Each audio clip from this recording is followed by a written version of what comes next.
श्री स्वामी समर्थ. जय महाकाली. सर्वांचा दिवस आनंदाचा आणि सुखमयी आरोग्यदायी जाओ ही महाकालीच्या चरणी प्रार्थना, स्वामींच्या चरणी प्रार्थना.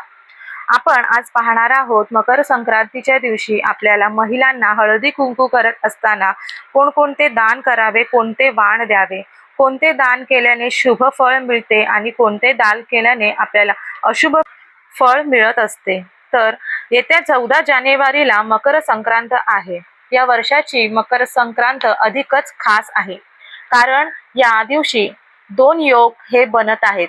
आता हे 2 योग कोणते? तर या दिवशी स्वाग्रही मंगलपुष्य योग आणि भूमपुष्य योग हे 2 योग तयार होत आहेत. यामुळे या वर्षाची म्हणजे 2025 ची मकर संक्रांतीचे महत्त्व हे खूप वाढले आहे, कारण हा दुर्मिळ योग आहे आणि तो 19 वर्षानंतर आलेला आहे. तर आता